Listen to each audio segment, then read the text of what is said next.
এই যে দৌড়, ও মাই গড, দৌড় ভাই, দেখিস না পড়ে না যে।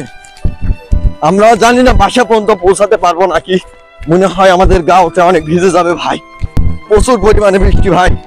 আষাঢ় মাসে ভিডিও বানানোর ডানা সাপ দেখছিলাম, দেখে মনে হয়েছিল একবারে নাগিন। যখন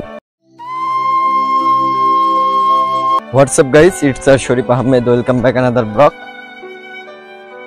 আমরা যাচ্ছি একটা পান বরজে, একটা ভাইয়ের কাছ থেকে আমরা পানের লোকসানের বিষয় সম্পর্কে জানবো। আসলে এই বছর কত টাকা লোকসানের মধ্যে পড়েছে, হাউমাউ খাচ্ছে বড়ালারা। অপরূপ সৌন্দর্য ভরে ভরপুর বিস্ময়মালা পান বরজ, কিন্তু দুর্ভাগ্যজনক কথা হলো এবার অনেক টাকা লোকসানের পড়েছে খেতালারা, যারা পান চাষ করে। গত বছরের তুলনায় এবার ব্যাপক লোকসানের মধ্যে। বর মাসে মাসে 2 মাস পরে একবার করে বর বাঁধতে হয়, সেই জায়গায় কিস্তি থেকে টাকা তুলে বর বেঁধে নেওয়া হচ্ছে। কি করবে ভেবে থির পাচ্ছে না, তাই অনেকেই বর ভেঙে ফেলাচ্ছে। এভাবে যদি চলতে থাকে এক পর্যায়ে পানের সংকট দেখা দেবে, পানের বরজের কোনো অস্তিত্ব থাকবে না। তাই একটু অনুরোধ, যদি দাম উঠতো তাহলে কৃষকেরা মনে হয় লাভ না করতে পারলেও বড়র খরচটা সামলাইতে পারত।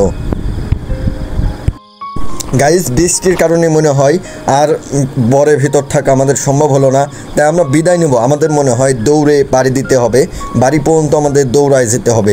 বলতে বলতেই অনেক স্পিডে বৃষ্টি চলে যাচ্ছে। যদি পুকুরের পানিতে আপনারা লক্ষ্য করেন, ওই যে কি স্পিডে পানি পড়তেছে। তো আমরা বিদায় নিচ্ছি বর থেকে।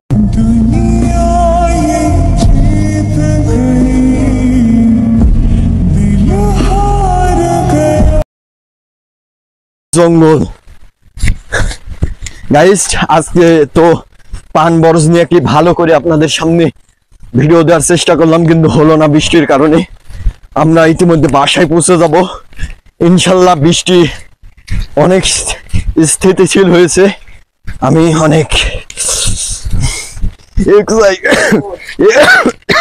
এক্সাইটেড গাইস, অনেক এক্সাইটেড। এই যে রাস্তায় কাদা ভাই, দেখতে পাচ্ছেন।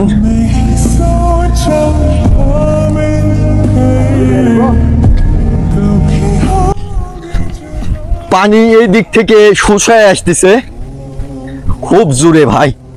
এই পানি যদি আমাদের ধরে তাহলে রেহাই নাই।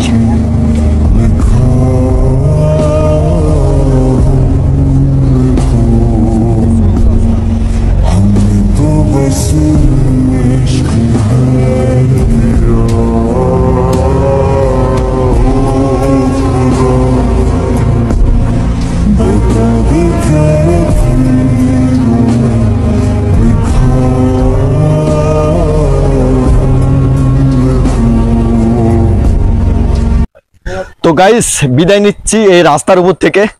দেখা হচ্ছে পরবর্তী নেক্সট কোনো ব্লগে।